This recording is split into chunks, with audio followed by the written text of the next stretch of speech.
Mapagpalang araw po mga ka-Triple S Stainless. Shoutout po sa inyong lahat guys. Kumusta po? Flex ko lang po sa inyo si TMX Alpha 125 ko. Gawa ng malinis kaya pakita ko po sa inyo yung accessories na nilagay ko dito. Na available din halos lahat ng nakasalpak dito sa shop sa Barangay Bunlo, Bukawi, Bulacan. Ito po yung nilagay ko dyan, visor at yung guard nya dito sa gilid. Dagdag forma din. At kung kayo po ay namamasada, naglalagay kayo ng trapal, maganda po ito para hindi magasgasan yung pinaka frame ng ating headlight.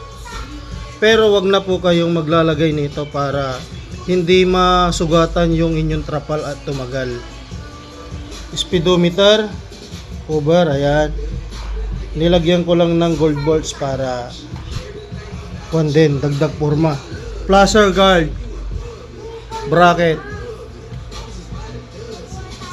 meron sa harap at sa likod po yan,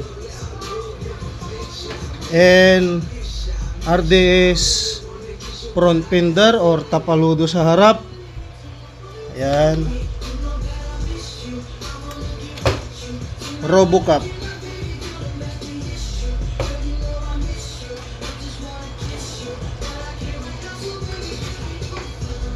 next, crash guard meron tayong available nyan sa shop, at pwede nyo rin pong palagyan sa akin ng bracket, lagayan ng mini driving or ng busina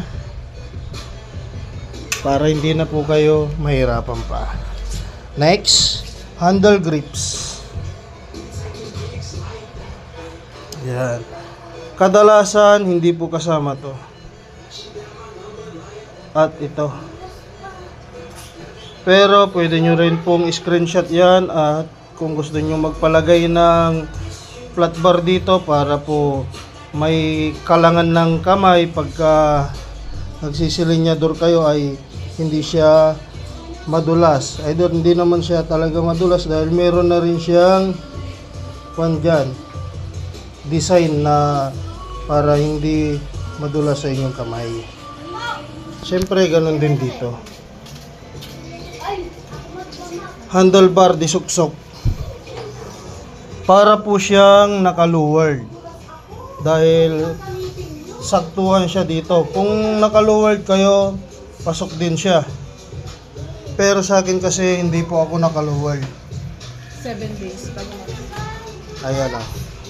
Mukha lang siyang lowered mga boss, pero hindi po siya naka-lowered. Ayan yung aking handlebar. Pero pag sinakyan ko yan, para na rin po siyang naka-lowered. Dahil sa setup ng handlebar, kung mapapansin nyo, nakaganon siya. Ayan. Next, gas tank cover o yung belt, side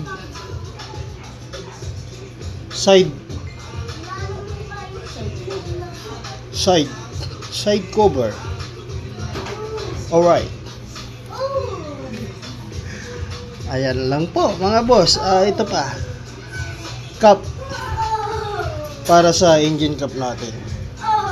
Nilagay ko lang to mga dito ko mga boss dahil meron akong mga tinatali dyan. Alam nyo naman na kung minsan pinang bibili ko ng stainless accessories, tinatali-tali ko lang dyan, pamalengke, panghatid ko rin sa aking mga anak na estudyante. Brake light cover, tail light extension. Ito po yung sinasabi kong bracket din ng ating flasher. At 3-in-1 pipe, sound chicken pipe po itong nakasalpak.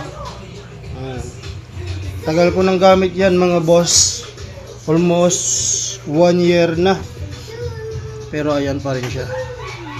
Naninilaw yung elbow dahil 304 stainless na yan. Hindi po siya chrome. Wala po akong panindang chrome mga boss. Puro stainless lang. Original stainless. Next. Cambio. Mura lang po yung ganyang cambio. PM lang po kayo sa ating page.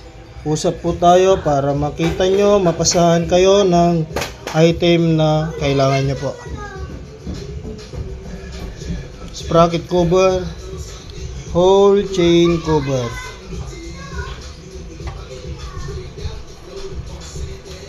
Yan. Tatak Honda and Alpha. Tatak Pagong RDS and adjuster.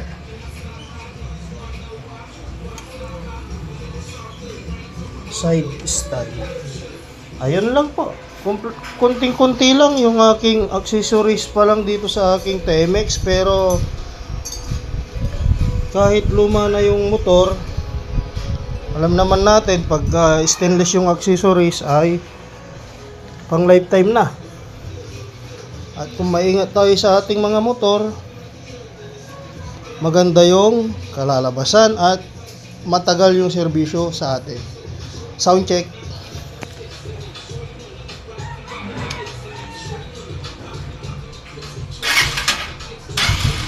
Yun.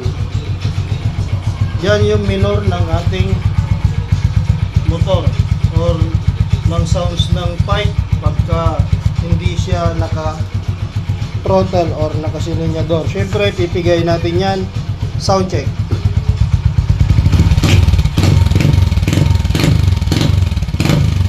Ayan po yung pinakaingay ng ating chicken pipe. Halos tunog stock lang siya, naging stainless lang. Kung nabulok na rin yung inyong pipe or gusto nyo nang magpalit, PM nyo lang po ako. Wala pong huli yan dahil tahimik lang. Ayan po. Thank you. Please like and share mga boss. Maraming salamat po sa pag-follow sa Triple S Stainless at yung mga nagla-like and share. At kung gusto nyo pong dumayo sa shop, ayan po, Barangay Bunlo, Bukawi, Bulacan. Halong MacArthur Highway lang. Maraming salamat. Thank you po.